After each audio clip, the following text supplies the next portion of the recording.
I would like to do a review now for the exam on song forms, talking about principal parts and auxiliary members, as well as Minuet trio, Scherzo trio.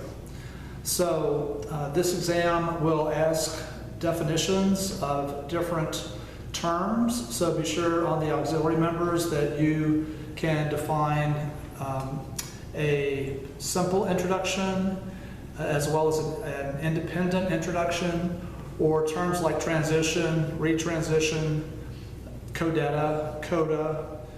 Be sure that you can identify and also give a definition for disillusion. That is an extension device, so it's a way of extending the end of a phrase. So a technique whereby the composer will repeat or sequence the material from that end of the phrase, fourth measure of the phrase. So that is a term to know and be able to identify. There is, of course, the handout on song forms that you should study and be able to give a description of each of the different types of song forms. The one that has the most specific definition is the incipient three-part song form. And so you should be able to describe that completely. And so just to review, that is a situation where you have four phrases with the first two phrases comprising part one. So it's either a parallel period or a contrasting period. Then the third phrase is part two, and that is a single phrase in length. It typically is contrasting with the first two phrases. And then the final phrase is part three, and that final phrase brings back one of the first two phrases. So that is always four phrases in length and always has that situation where the last phrase brings back one of the first two phrases or a combination of the first two phrases. So you should be able to differentiate one-part song form and two-part song form. That's something that basically the idea of parallel construction is important. And if you'll remember the two-part song form, if it uses auxiliary members or repeats of either of the parts or both of the parts, then you can use that term expanded two-part song form. The other thing that is a difference between enlarged three-part song form and three-part song form is that enlarged three-part song form also has the use of repeats or of auxiliary members. And in a situation where you have 5 sections, you always want to look at the fourth section to see if that might be an exact repetition of the second section, in which case that would be enlarged three-part song form. Or if it's just, modified a little bit, you could make a case for calling it enlarged three-part song form. But there are 3 criteria in which you would then call that a 5-part song form. If that fourth section is completely different, then of course you'll call it a part 4, and that would make that song form 5-part. If that is a transposed return of part 2, that also would yield a 5-part song form. The one that has that sense of discretion is when that fourth section is what you feel is a substantial modification of part 2. Then you can call that a 5-part song form. But remember, we had a rule of thumb where the use of double bars will indicate the end of a part. And so be able to define those, and then I'll have some examples for you to analyze. Well, I could give you something like this, and you would say, if I gave you this, that this is a parallel period, and therefore this is an example of a one-part song form. Part 1 is a parallel period. So you can have something as short as a single phrase. So if you just had one phrase, then that also would be a one-part song form. All right. If you have two phrases like this, a contrasting period, then the song form is going to yield a two-part song form. So this is going to be part 1. This is part 2. And you would say part 1 is a single phrase. Part 2 is also a single phrase. All right.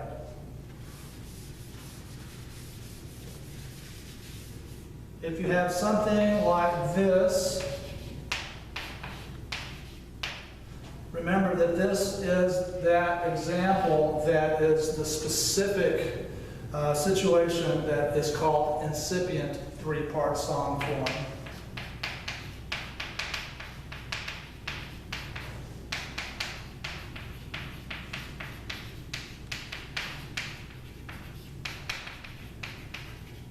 And this is the situation with it, that the first two phrases are part 1, and then this single phrase is part 2, and then the final phrase is part 3. And part 3 brings back one of the first two phrases from part 1. So be sure that you can recognize that as incipient three-part song form. So I could give you something like this, which would be an example of a two-part song form. This would be part 1, this would be part 2. So part 1 would be a parallel period, part 2 would be a single phrase. Or I could give you something like this.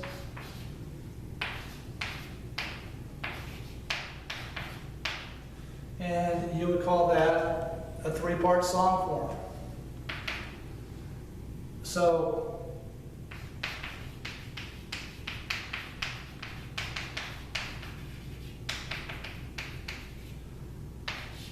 this would equal part 1.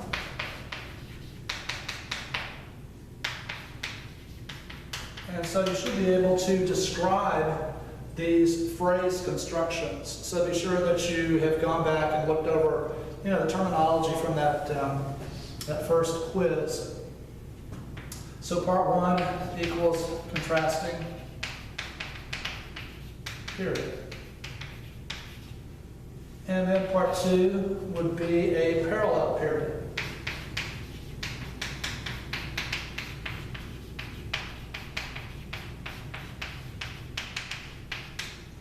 And then part 3 equals a contrasting period.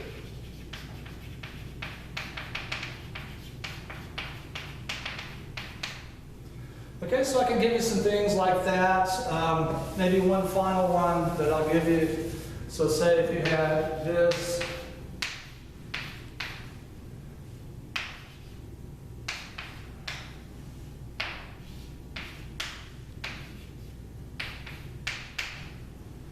Then this would be an example of an enlarged three-part song form. So you would see that this has 5 parts to it.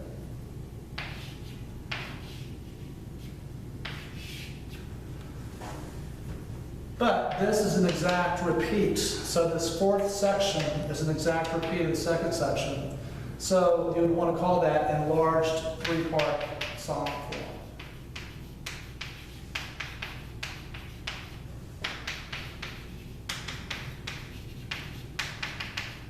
So these song forms don't necessarily have to do with the length, but it has to do with the relationship of the sections. So if you had, for instance, this, where this fourth part was completely new, then you would want to call that 5-part.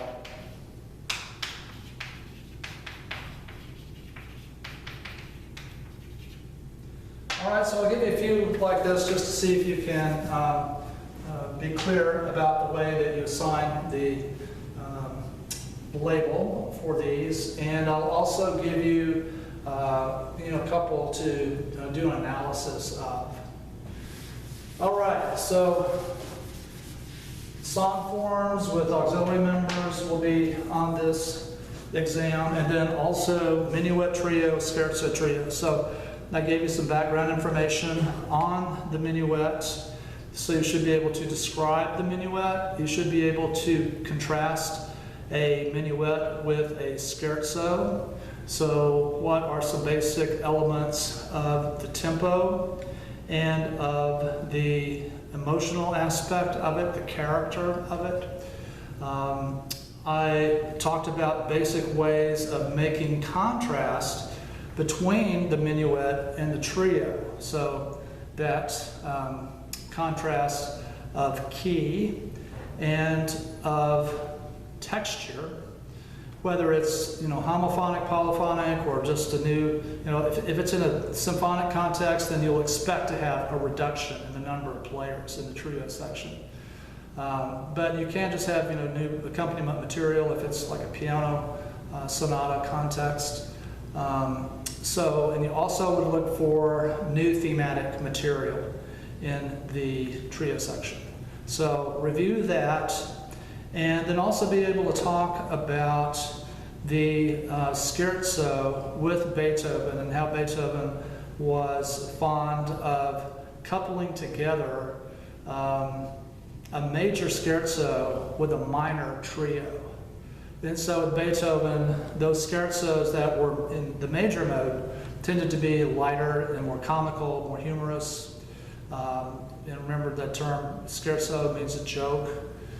So that's what you'd find in those that were in major keys.